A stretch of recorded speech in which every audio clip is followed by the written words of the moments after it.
Every morning, you wake up in a perfectly safe bed. There is light in your room. Clean water runs through the pipes.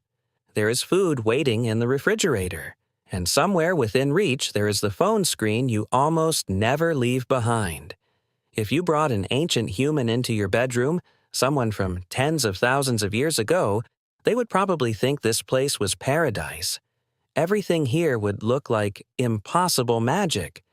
But if you made them stay in this room for a few days, they might begin to feel something else. They might realize this is not paradise. It is a quiet, comfortable cage that slowly makes it hard to breathe. Because even though you no longer need to go outside all day searching for something just to stay alive, your eyes still spend most of the day locked onto one tiny screen. And that reveals a misunderstanding many people have about ancient life. We often imagine that ancient humans woke up every morning, picked up a spear, and immediately ran after wild animals. We imagine them fighting in forests, running through open land, caught between hunger, predators, and death. But that is not really how a human day worked.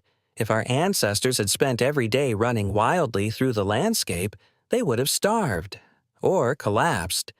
The thing that truly ran through their day was not constant running, and it was not constant fighting. It was something quieter, something slower, something much more mentally demanding.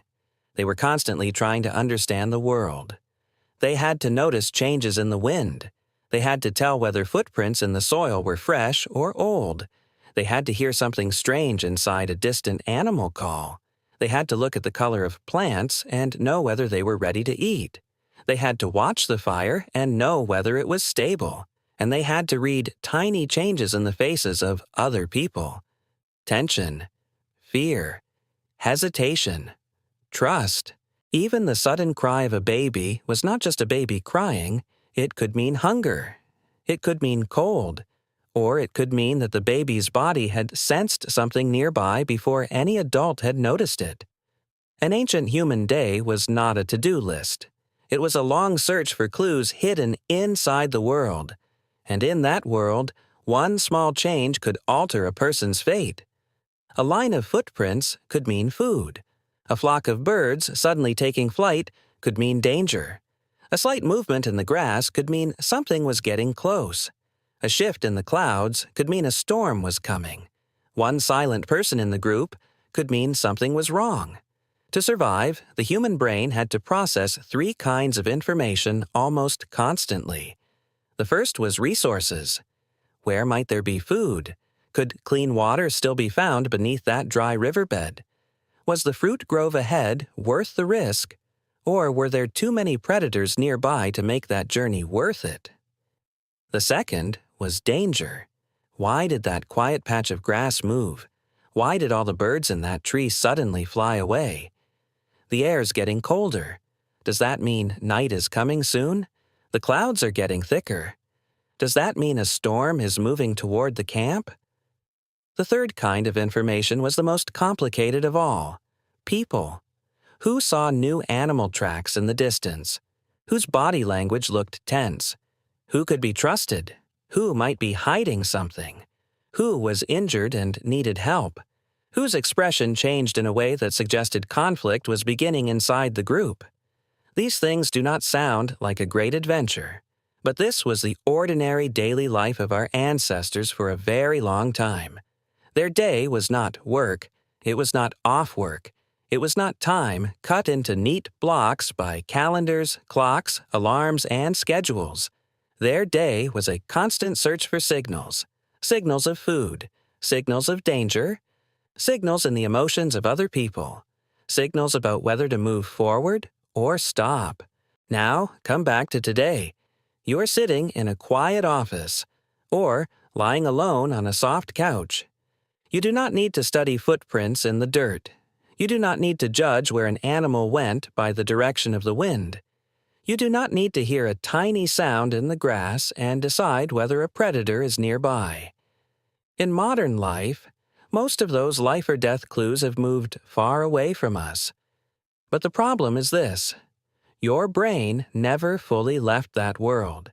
that extremely sensitive system, shaped across a long evolutionary past, is still operating inside your skull. It still wants clues. It still wants change. It still wants to know where the opportunity is, where the danger is, who is coming closer, who is pulling away, and what might happen next. So if real life no longer gives you wind, footprints, firelight, and animal calls to interpret every moment, your brain turns toward a different forest. That new forest is the information world inside your phone.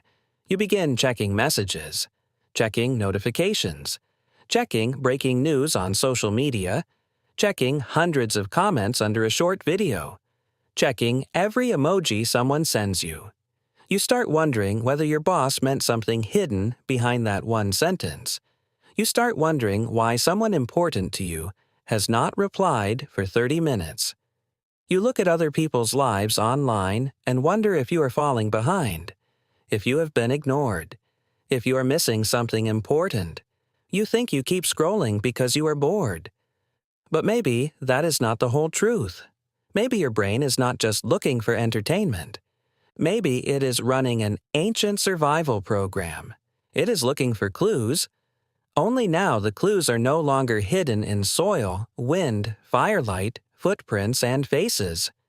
They are packed into notifications, comments, trending topics, unread messages, and an information stream that never ends.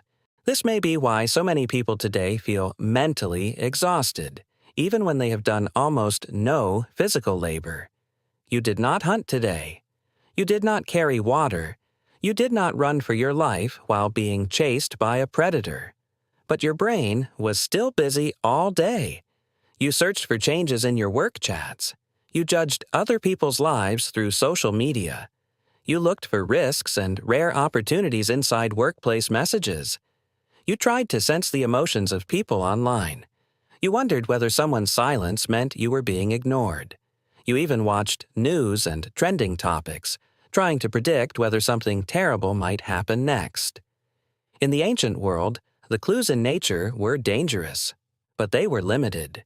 When night came, the world slowed down. People returned to the fire. Vision narrowed in the darkness. Sounds became fewer. Information was gradually contained by firelight, night, and the exhaustion of the body. But in the modern world, digital clues are unlimited. They do not get dark. They do not go quiet. They do not get tired. And they do not stop on their own. So maybe what drains you every day is not that you moved too much. Maybe it is that you received and interpreted too much. The ancient world was full of danger, but it had one irreplaceable advantage. It did not refresh forever. The modern world is incredibly safe, but its most frightening feature is this: there is always another piece of information. So when you feel completely drained, when you lie at home for an entire weekend and still feel like your mind has not recovered, be gentle with yourself. Maybe you are not lazy. Maybe you are not undisciplined. Maybe your willpower is not the problem. Maybe you are simply a person with an ancient brain, trapped inside a world that refreshes itself forever. Your ancestors worked hard to understand the world because they had to survive on a harsh planet. But today, you no longer need to read the wind, the footprints, and the sounds in the grass to find tomorrow's food. You already live in a relatively safe world. But the old brain did not stop. It simply turned its attention toward the phone, toward messages, toward comments, toward every signal that might suggest opportunity, danger, approval, rejection, or change. And so, the same ability that once helped humans survive has begun to wear us down in the modern world. Little by little. If the evolution of our species were a giant human archive, then on the newest page of that archive, there would be one cold sentence. Ancient humans spent their days searching for clues in the real world. Modern humans spend their days searching for clues inside phone information. The difference is this: the real world eventually grows quiet. The wind stops, the fire fades, The birds return to their nests. Night slowly gathers everything back into stillness. But the information stream inside your phone does not. There's always another message, another comment, another headline, another alert, another thing you cannot stop yourself from checking.